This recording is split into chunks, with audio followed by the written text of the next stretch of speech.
মাদারীপুরের আব্দুর রহমানকে, হাফেজ আব্দুর রহমান।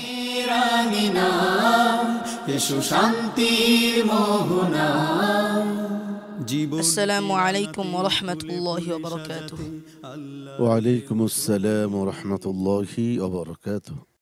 أعوذ بالله من الشيطان الرجيم. وقيل للذين اتقوا ماذا أنزل ربكم.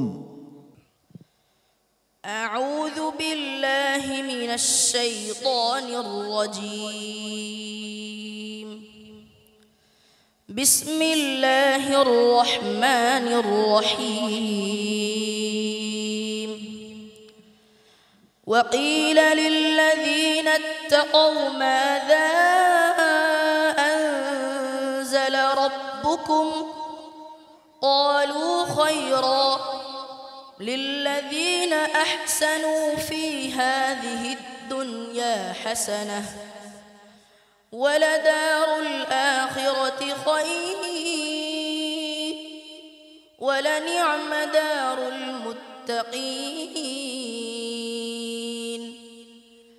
جنات عدن يدخلونها تجري من تحتها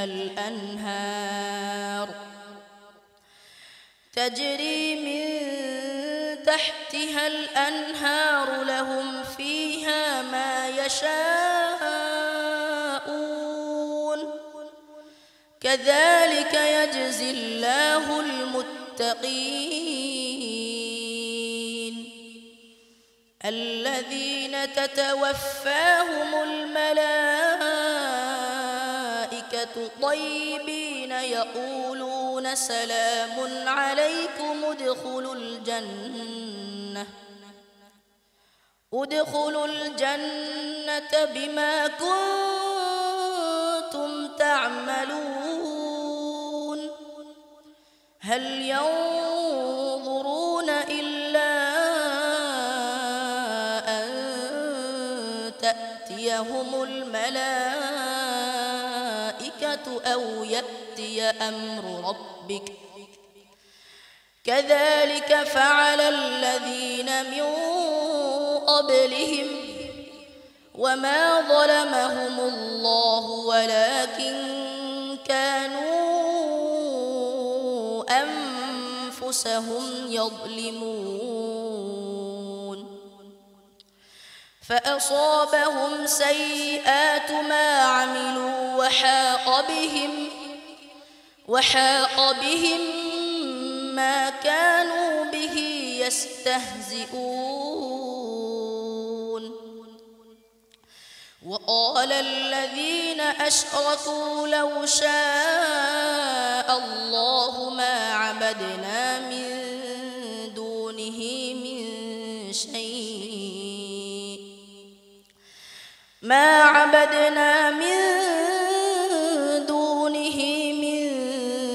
شيء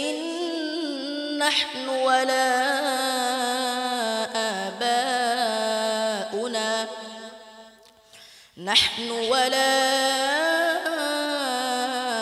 آباؤنا ولا حرمنا من دونه من شيء كذلك فعل الذين من قبلهم فهل على الرسل إلا البلاغ المبين.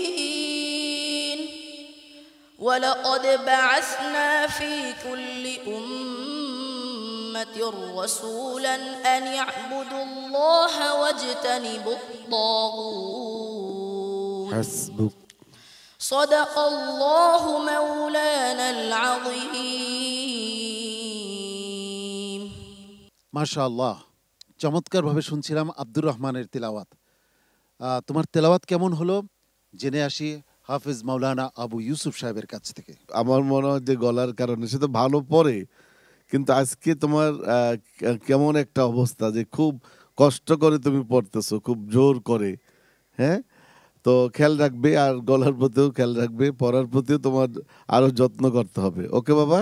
ওস্তাদ জি, আওয়াজটা একটু বসে গেছে মনে হয়। তো গত পর্বের থেকে ভালো একটা বেশি ভালো হয় নাই, অনেকটা ডাউনে হয়েছে আমাদের সম্মানিত বিচারক বলছেন। তো সামনে আরও চেষ্টা করার জন্য এটা না হয় আরও সুন্দর হয়। বিশ্বজয়ী হাফেজ তানবীর আহমদ। আলহামদুলিল্লাহ। আব্দুর রহমান, তুমি অনেক সুন্দর তেলাওয়াত করেছো। তুমি বলেছো তোমার কণ্ঠের সমস্যা, আমি আল্লাহ তাআলার দরবারে দোয়া করি তিনি যেন তোমাকে আরো সুস্থ করে দেন, সুন্দরভাবে উপস্থাপন করার তৌফিক দান করেন কোরআন তেলাওয়াতকে। তোমার জন্য অনেক অনেক ভালোবাসা ও দোয়া রইল আমার পক্ষ থেকে। আসসালামু আলাইকুম ওয়া রাহমাতুল্লাহি ওয়া বারাকাতুহু। PHP কোরআনের আলো